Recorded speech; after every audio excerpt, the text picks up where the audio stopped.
படிச்சாச்சு படிச்சு நான் வந்து ஏசி ஆஃபீஸில் உட்காந்து நான் ஒர்க் பண்ணிட்டு இருக்கும்போது நான் நாலேஜ் பேஸ்டாக நான் போயிட்டு இருக்கும்போது நான் ஏன் ஃபிசிக்கல் பேஸ்டாக வரணும்னு அவன் நினைக்கிறது தப்பு இல்லையே. ஸோ அப்போ அங்கே ஒரு எம்டி ஆகுது. அந்த எம்டியை எங்கே ஃபில் பண்ணுறது?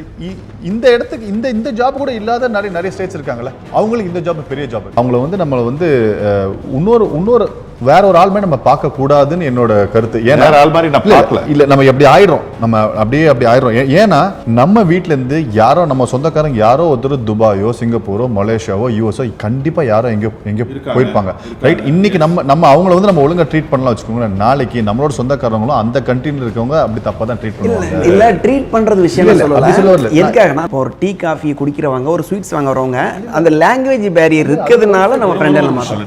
நான் சொல்றது கம்ப்ளீட்லி டிஃபரெண்ட் பாயிண்ட். நம்ம வந்து இப்போ வடநாட்டிலேருந்து இங்கே வேலைக்கு வரான்னு சொல்லிட்டு அவங்க மேலே ஒரு ஹேட்டடே வந்துடுதுங்கிற நம்மளுக்கு. ஒருத்தன் வந்து ஒரு வேலைக்காக அவன் வயிற்று பிழைக்காக இல்லை அவன் குடும்பத்துக்காக வந்து குடும்பத்தெல்லாம் விட்டு இங்கே வரும்போது அவனை நல்லா பார்த்துக்கிறதுனா நம்ம கடமை. 100%. என்னுடைய கேள்வி கம்ப்ளீட்டா நீங்க அவங்களையே போட்டீங்கன்னா இங்க உள்ளவங்களுக்கு வேலை இல்லாம போயிடுமோன்றதா என்னுடைய கேள்வி.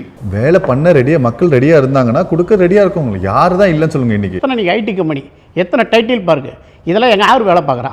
அன்னைக்கு இருந்ததா? நம்ம பிள்ளைங்க எங்கே போனாங்கன்னு சாருக்கு சொல்கிறேன், அங்கே போயிட்டாங்க. நீங்கள் அமெரிக்கா லண்டன் அப்புறம் வச்சுங்க. அன்னைக்கு சொன்னார் அறிஞர் அண்ணா, உலகம் முழுவதும் தமிழர்கள் இருக்கிறாங்க, மலேசியாவில் மட்டுமே தமிழர்கள் வாழ்கின்றார்கள். ஏன் இங்கே இருக்க ரொம்ப அங்கே காட்டு வேலை செஞ்சான். சிங்கப்பூர் உருவாக்குனாங்க. ஏன் அவர் சிங்கப்பூருக்கு தமிழை தாய்மொழி ஆக்கி விட்டார்? சிங்கப்பூரில் இவங்க கட்டின கட்டடம் அன்றைக்கி நம்ம தேவைப்பட்டோம். பர்மா தமிழர்கள், இலங்கையை செதுக்கிறது மலேசியா தமிழை, மலையாளி தமிழன்னு சொல்லுவாங்க. இப்படி தமிழர்கள் தான் கர்நாடக கட்டமைப்பு. அன்னைக்கு நம்ம போனோம், இன்றைக்கி நம்ம வளர்ந்து இத்தனை நிறுவனங்கள் இன்றைக்கி வளர்ந்துருக்குது. அவ்வளோக்கும் ஆட்கள் தேவை. இங்கே ஒரு பொசிஷன் அங்கே ஒரு சென்னை சிலுக்கு சொல்லுது. இப்போ குரம்பேட்டை பாருங்கள், சிங்கப்பூர் மாதிரி ஆகிடுச்சு. அடுத்து பாடி ஆகிட்டு இருக்குது. ஒரு சரவண போன எத்தனை ஆகிடுச்சு? ஒரு தள்ளுவண்டி சேலம் இன்றைக்கி எத்தனை கடை? 5000 தொழிலாளிங்க எனக்கு தேவை இன்றைக்கி. எனக்கு பற்றாக்குறை வருதா இல்லையா? இப்போ இதுக்கெல்லாம் ஆட்கள் தேவை இல்லையா? நாடோடைய முன்னேற்றத்தை பார்க்கணும். பீகார் எந்த ரேஞ்சில் இருக்குது, மற்ற ஊரெல்லாம் போய் பார்த்தா தெரியும். ஒன்றுமோ தமிழருக்கு வேலை இல்லை. தமிழர்லாம் எங்கே இருக்காங்க தெரியுமா? என் கூட இந்த தமிழர்லாம் மேனேஜ்மெண்ட்டில் வச்சுருக்கேன். அவனை தாழ்த்தப்பட்டோன்னு நம்ம நினைக்கல.